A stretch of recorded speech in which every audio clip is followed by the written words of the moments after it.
If Sharon Angles reflection about her position on voter ID survives a court challenge, do you think it will affect the Secretary of State's race? Who knows? I mean, I don't know that it will or not. It's hard to tell which way it'll go. I have no problems showing or producing my identification, my driver's license when I go to vote. Thank you.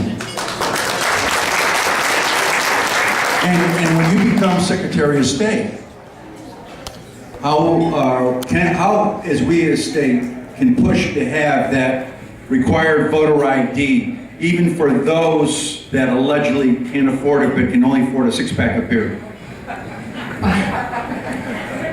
I have to say that I'm kind of perplexed when I hear that argument that people don't have identification, because there isn't much you can do. You can't use a credit card, you can't get your food stamps, you can't do anything without some form of identification. So that argument doesn't float well with me.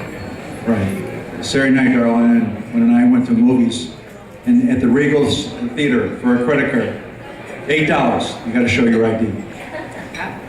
$8. All right. What's your take on the new core standards in education? Well, it doesn't have anything to do with the Secretary of State's office. Okay, okay.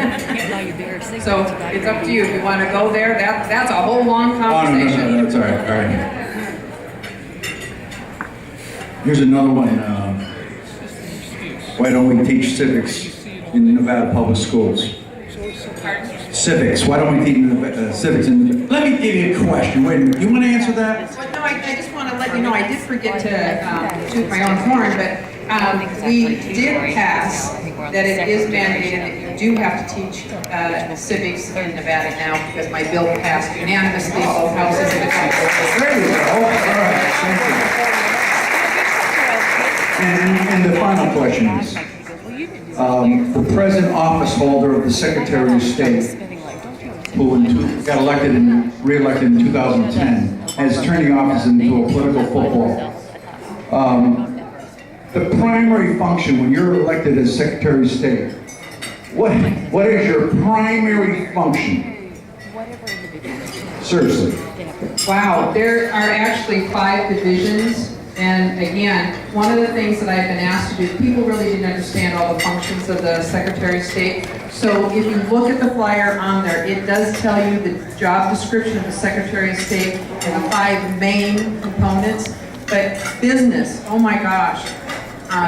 Business license, I feel like I'm in the way of your food. I'm so sorry. I'm dodging them really well though. I'm dodging them. As long as it's not my lunch or something. Okay, I'm sorry. I won't touch yours. But the Secretary of State's office is so, we do everything there is to do for filing. There's the new portal that businesses have had to try to interact with.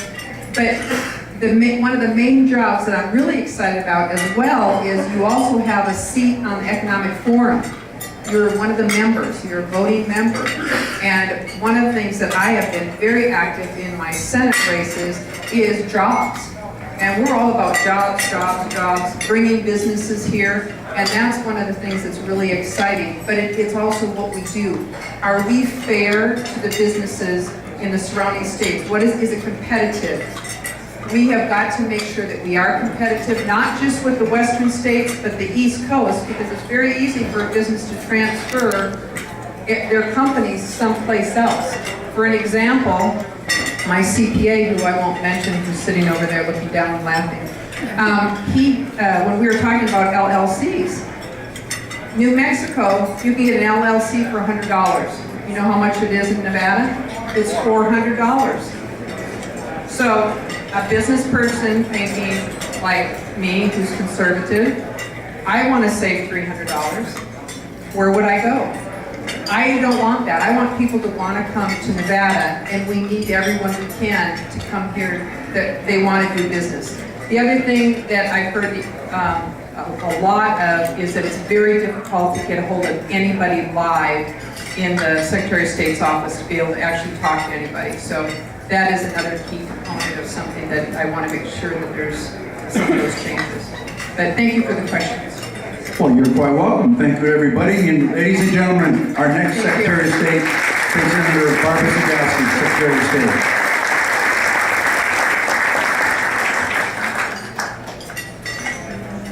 Thank you very much, Barbara. And we understand if you need to leave a little bit early to get to your filing appointment. Our next speaker is Dan Schwartz. Dan is a candidate for state treasurer, and he is currently the state finance chairman for the Republican Party in Nevada. And Dan's particularly sensitive to issues surrounding small business.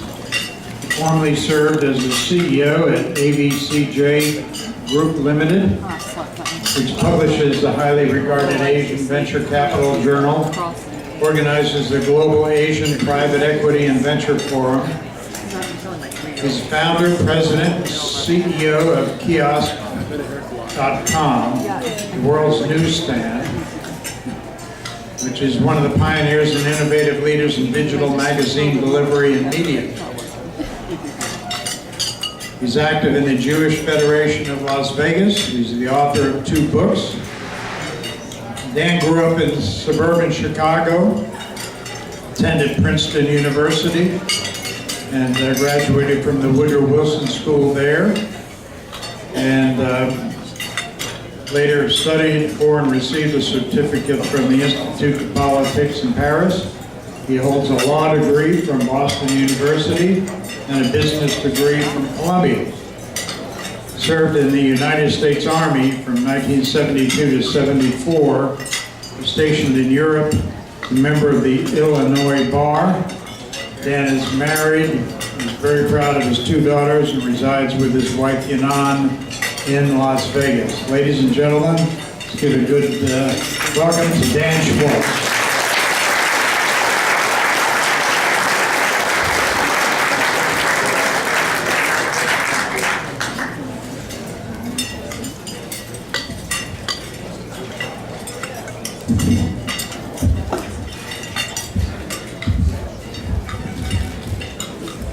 Bill, thank you very much for that very generous introduction.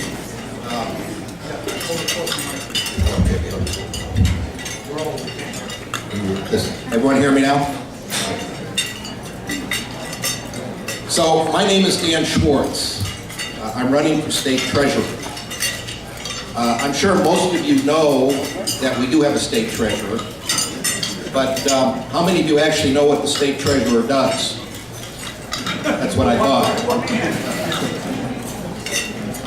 Which is really too bad, because the state treasurer, in many ways, is the state's second most important job. State treasurer is responsible for 4 responsibilities. 2 of them are fairly minor. One is the issuance of debt. The state treasurer oversees the issuance of debt. 2 is the state treasurer oversees unclaimed property. I know many of us were surprised when our governor sort of went into ecstatics about how well the current state treasurer had done in refunding some debt. Truthfully, that was a no-brainer. When debt is being sold at 1.5% and you're paying 5%, you should really be refunding that debt. There are 2 other important responsibilities. One is overseeing the state's education, scholarship, and prepaid tuition and college savings programs. Barbara alluded to that in her speech. Education is very important to me, and will certainly be very important, hopefully, in my administration. But far and away, the most important job of the state treasurer is investing your money. You say, what do you mean, my money?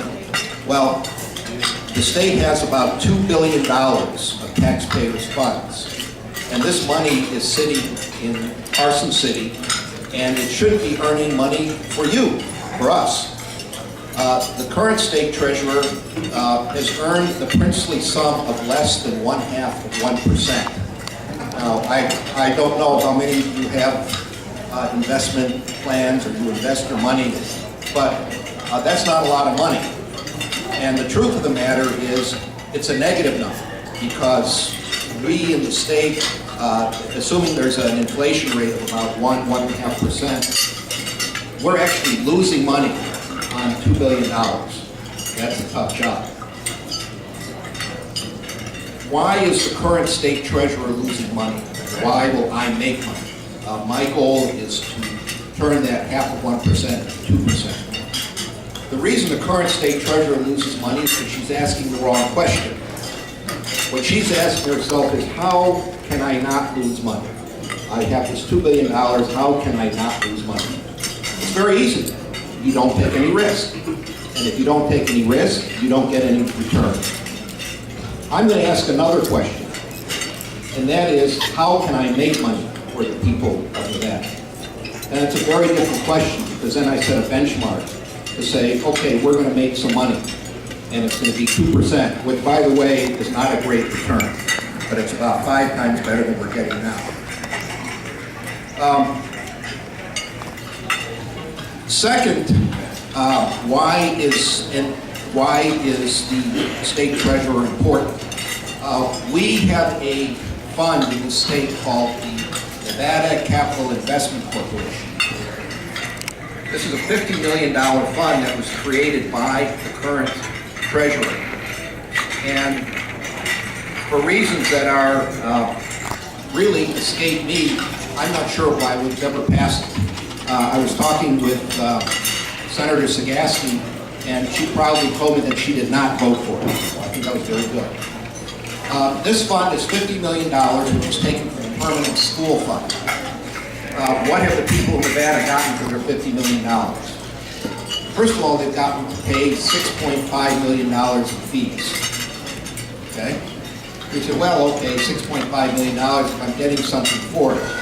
Well, you're not. We're not. So far, this fund has made one investment, a risky investment of $2 million, and we have gotten absolutely zero back from that investment.